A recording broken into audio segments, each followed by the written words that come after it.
Here we are. It's May. The leaves are coming out. The bugs are coming out. And Jim has left us, unfortunately, for a week. He had some personal business to attend to, so we'll have to wait till next month to see Jim again. We're here in some of the woodlands in southern Vermont, probably as typical as any can be. And there are many, many things that we can find, and we're going to look at some of those today. And we have here is a guide, Colleen Jones, and she's a native of Arlington. Arlington, yes. And you've been doing this for? About 8-10 years. Actually, I've collected edibles since I was a little girl. Milkweed greens and dandelion greens, things that my grandmother taught me.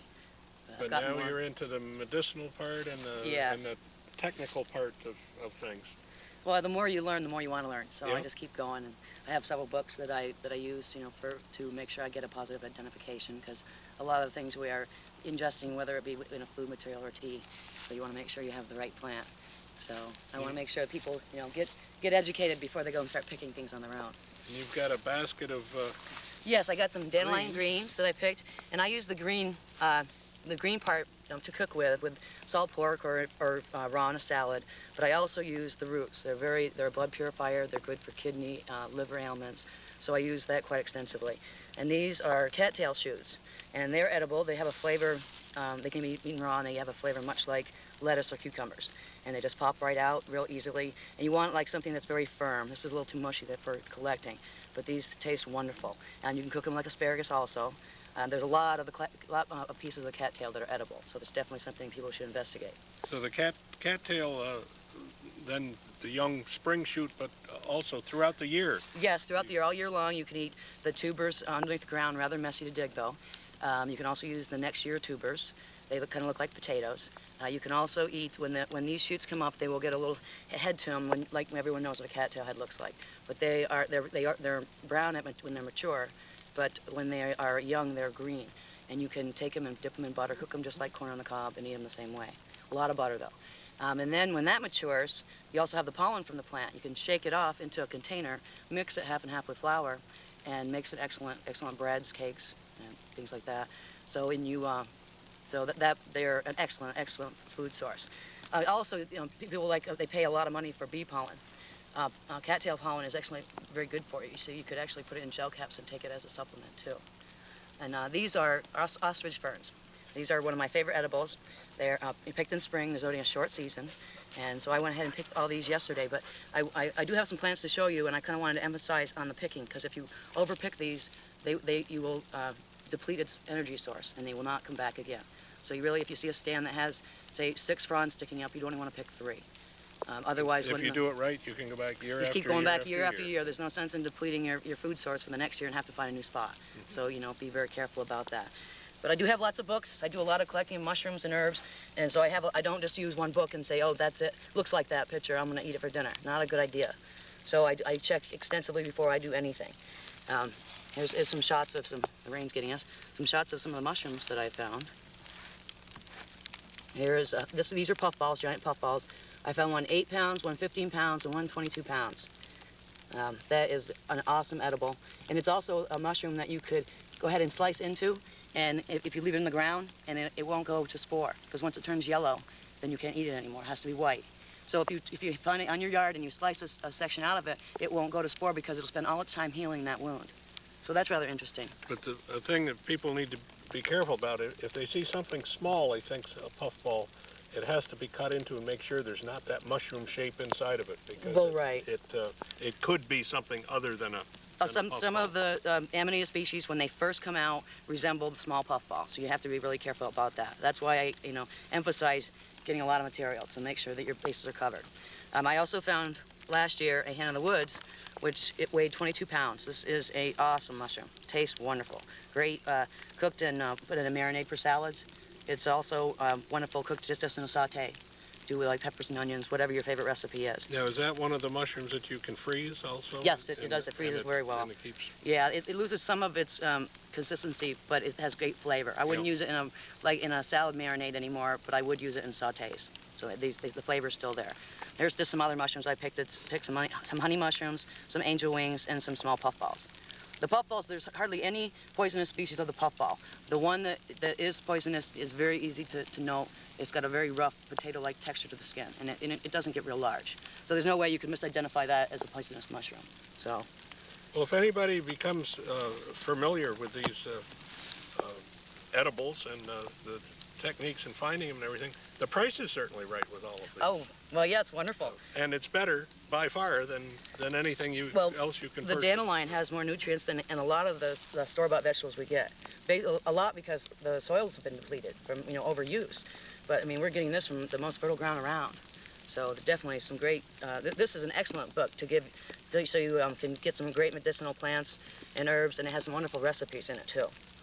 And we know here in recent years the medical community is looking very close at this, and the Indian medicine man and Oh yeah. parts he played, and this was all, there's a very good medicinal properties to so many of these things, and they're just being, maybe you could say, rediscovered.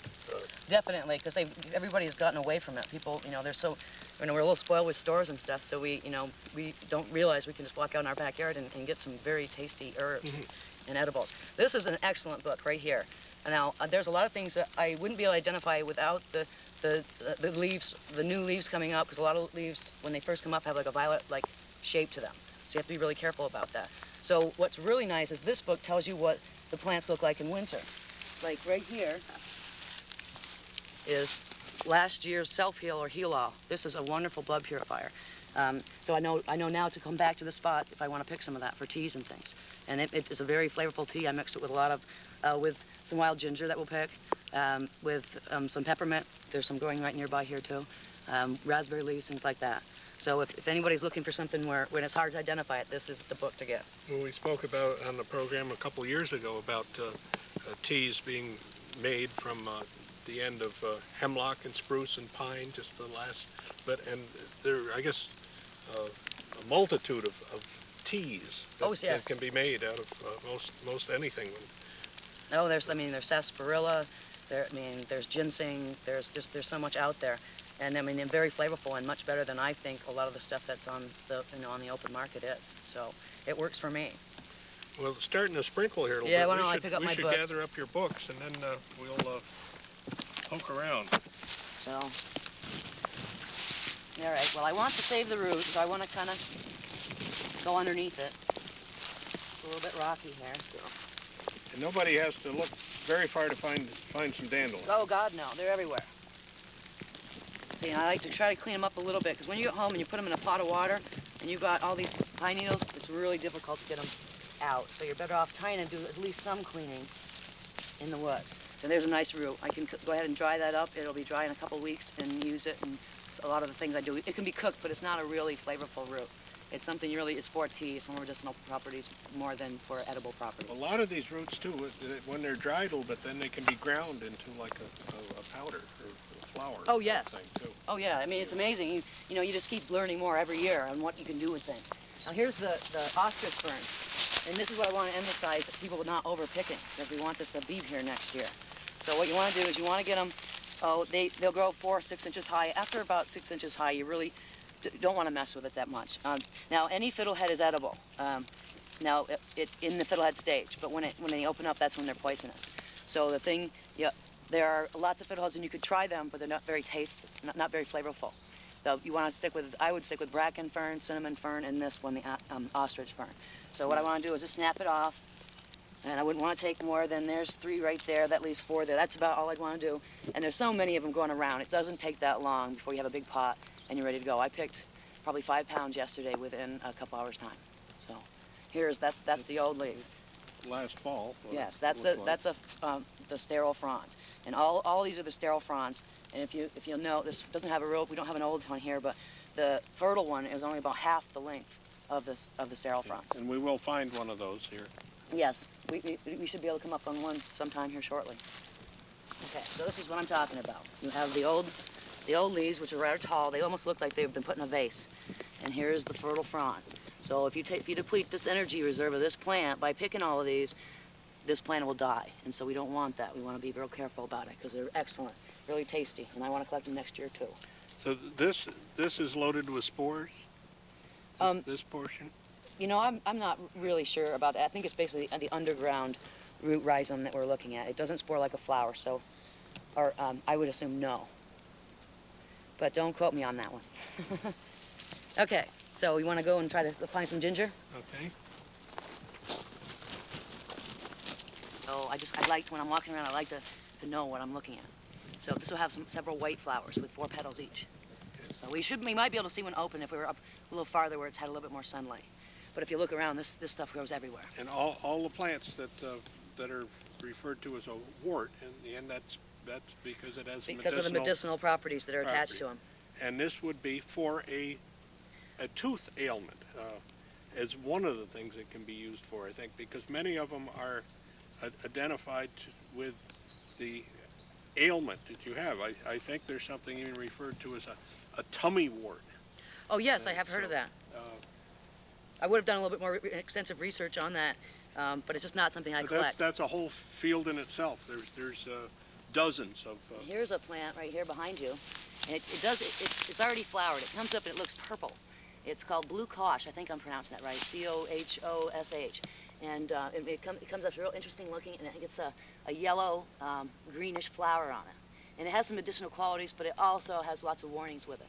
So anybody who thought that they're going to cure something may want to talk to somebody who has some more background on medicinal plants and herbs. Quite a unique leaf. Yes, it is.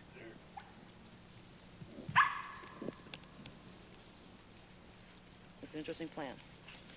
Okay. But of the plants that we have around, the same as with mushrooms, got to be careful because there are poisonous plants. Yes, there are lots of poisonous plants, and we'll see a few of those today, so we know what to stay away from too.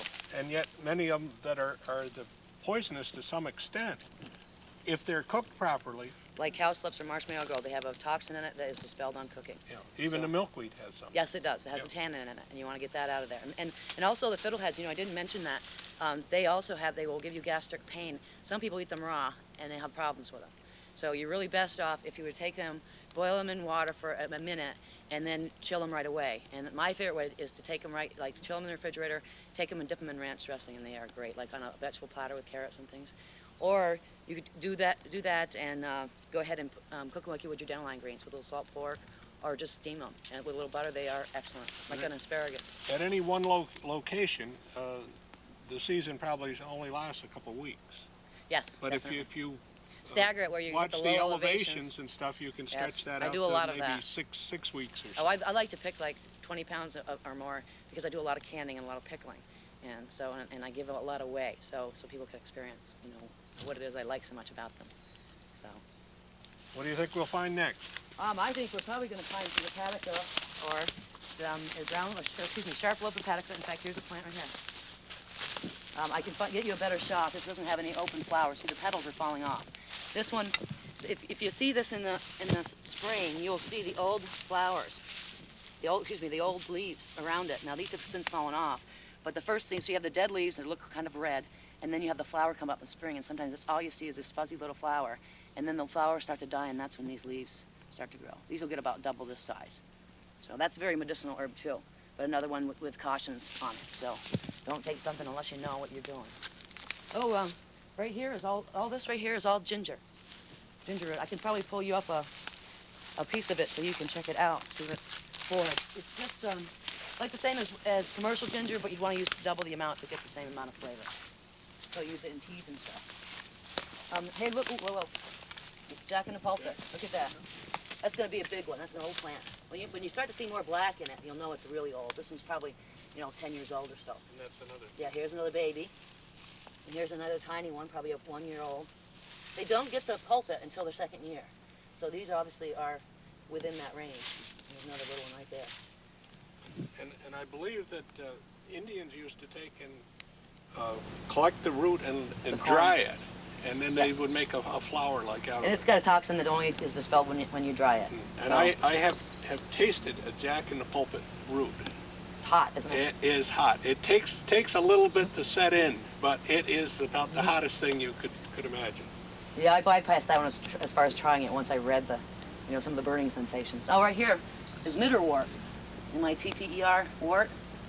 So I don't know about any of the medicinal qualities of that either, but great, probably goes right along with what you're saying for warts of some sort.